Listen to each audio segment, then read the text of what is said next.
Hi there BookTube, it's Eleanor here, and today I'm doing a recent reads and received video. I'm going to talk about some of the books that I've read recently first, and then go on to a couple of books that I've been sent by publishers. I'm apologising, well I'm not apologising really, but I'm a bit hot and sweaty, you might notice in this video, and it's because I've just been to an early morning bounce class. I am obsessed with these bounce classes. I'm now going 3 times a week. They are exercise classes on mini trampolines to really energetic and fun music, and I love it, so I will not apologise for looking sweaty and filming when I can, but I've had a shower, but my body is still trying to cool down, so that is why I have a shiny appearance. Anyway, moving on to the books. The first 2 things I want to talk to you about are graphic novels, and they are called Space Battle Lunchtime, volumes 1 and 2. I picked these up because I loved the premise of the story. I loved the look of the artwork. It's right up my street. It's bright, colourful, not simple designs, but bright, colourful and sort of clean lines. Excuse me while I wipe the sweat off the top of my lip. And the idea behind these is that Peony, who is our main character, is an English girl from Earth, planet Earth. She works in a cafe, she's an avid baker. And all of a sudden she gets recruited into a galactic cooking competition, a little bit like MasterChef but open to the whole galaxy, with some sabotaging aliens and a rival cooking show where people don't just take special ingredients and make something from them, they make ingredients out of people. Yeah, it's quite fun. It was simplistic in its idea in terms of the concept, and there wasn't anything new in there. There wasn't any major surprises, but it was a fun, fast romp. I enjoyed the characters that were in there, and it was just a pleasure to spend an hour reading through these, so I gave them 3 stars. Next, I picked up The Way You Make Me Feel, which is by Maureen Goo. I've been seeing this all around BookTube, and I was really excited to give it a go, and I ended up really enjoying it. It's a story of Clara. She is kind of a disaffected youth. She's 16. All she thinks about at school is playing pranks. She's not interested in school itself. She's got 2 best friends. They're both boys, and they're both very similar. They just like having a laugh, messing about, and not really contributing, I suppose, to society or to school life. And a particular prank goes awry and causes her to end up being punished, and that punishment is for her and the other student involved to work on Clara's dad's food truck for the summer. He has a food truck called the Cobra, which is a Korean Brazilian fusion food truck, and she has to work there with her nemesis Rose.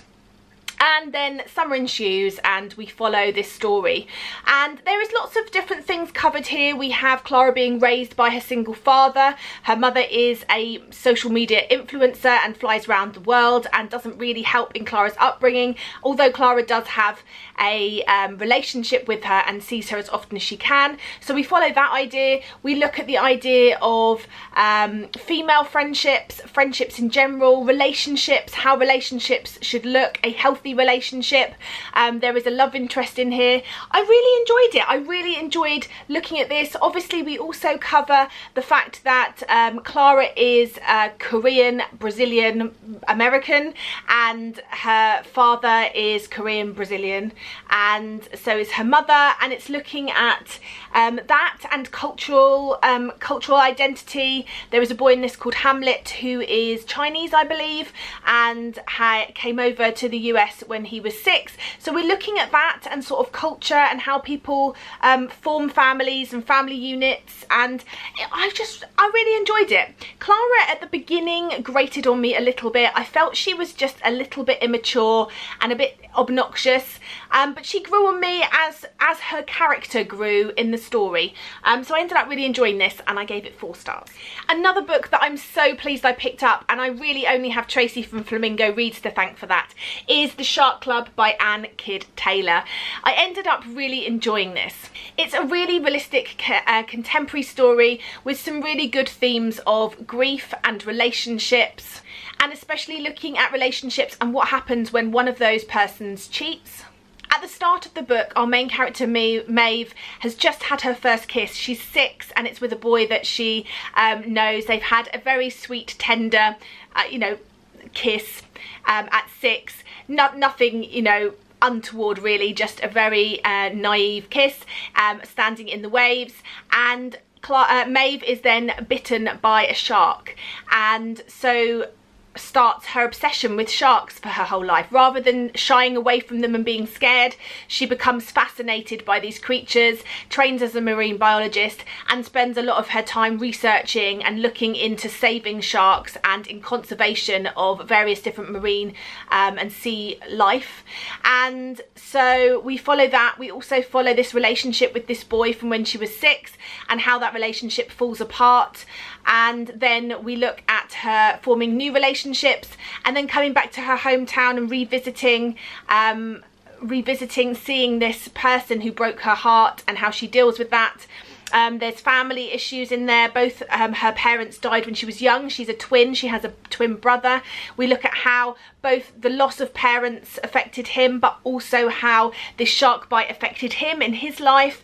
And their grandmother, who they both lived with growing up, owns this literary hotel, which is marvellous. All the rooms are themed on literary characters. There's literary salons. There's literary themed parties year round. I loved that aspect of it. It was really good. It's not a massively long book. It's under 300 pages, but it was one that I really enjoyed immersing myself in, and I gave this one 4 stars.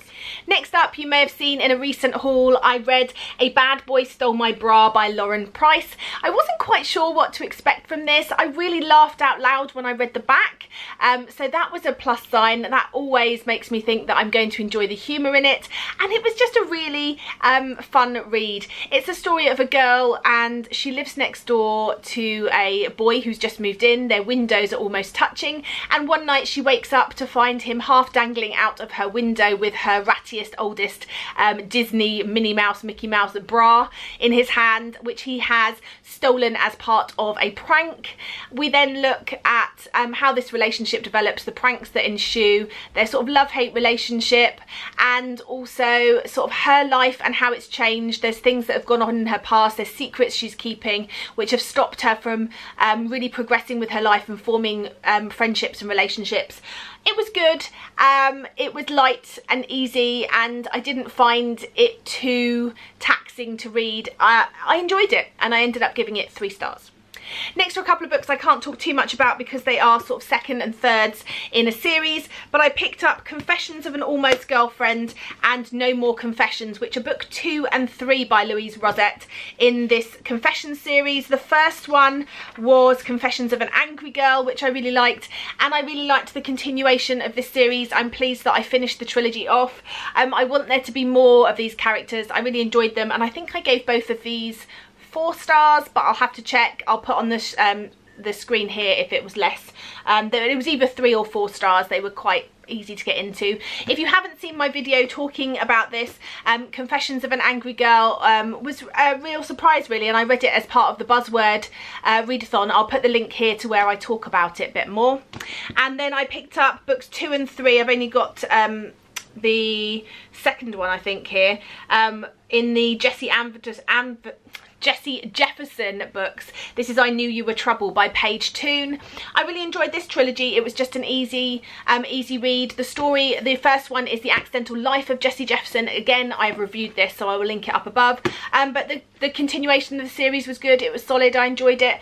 I think I gave these 3 or 4 stars as well. So it was really nice to finally read sort of trilogies and series and actually finish them up and read them in one go rather than taking a year and then reading book 2. It was really nice to read them in quite sort of close succession, so I really enjoyed that.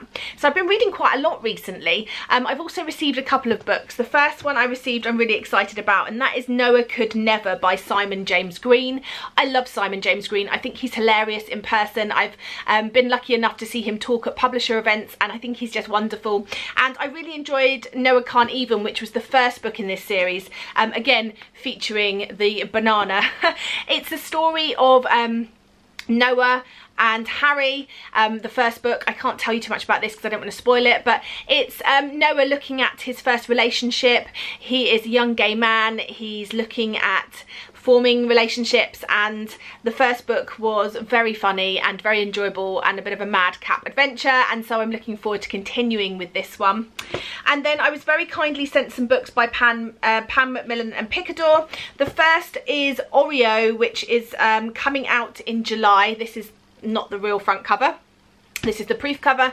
The back says, born to a Jewish father and black mother, Oreo is brought up in Philadelphia by her grandparents while her mother tours with a dance troupe. Her father hasn't been seen since she was a baby, so when Oreo turns 14, she sets out for New York in search of him. All she has as her guide is the mysterious note her father left for her. But in the big city, there are dozens of Sam Schwartzes, and as our young heroine navigates a labyrinth of subway tunnels and brothels, she embarks on an extraordinary journey of self-discovery. Based on the myth of Theseus, Oreo is a wickedly funny novel of race and identity, and it is a work of postmodern brilliance, a satire of extraordinary intelligence and whip-smart wordplay, a book decades ahead of its time, apparently. So I'm looking forward to trying that one. Then I also was kindly sent How to Love a Jamaican stories by Alexia Arthurs. And this says tenderness and cruelty, loyalty and betrayal, ambition and regret. Alexia Arthur navigates these tensions to extraordinary effect in her debut book about Jamaican immigrants and their families back home. Sweeping from close-knit island communities to the streets of New York City and Midwestern university towns, these 11 stories form a portrait of a nation and people and a way of life. So I think that sounds really interesting. I haven't been reading enough short stories, so I'm looking forward to diving into that one. And finally, I was sent The Lost Flowers of Alice Hart by Holly Ringland. I think this book is absolutely beautiful. The cover is amazing, and the back says, when tragedy changes her life irrevocably, 9-year-old Alice Hart goes to live with a grandmother she's never knew existed on a native flower farm that gives refuge to women who, like Alice, are lost or broken. In the Victorian tradition, every flower has a meaning, and as she settles into her new life, Alice uses this language of flowers to say the things that are too hard to speak. As she grows older, though, family secrecy, a devastating betrayal, and a man who's not all he seems to combine to make Alice realise there are some stories that flowers alone cannot tell. If she is to have the freedom she craves, she must find the courage to possess the most powerful story she knows, her own. I think this is going to be a really moving, and I'm got high hopes for this book. So that is some things that I have read and received recently. Have you read any of these? Any of these pique your interest? Let me know as always in the comments down below, and I look forward to speaking to you soon. Bye for now, BookTube.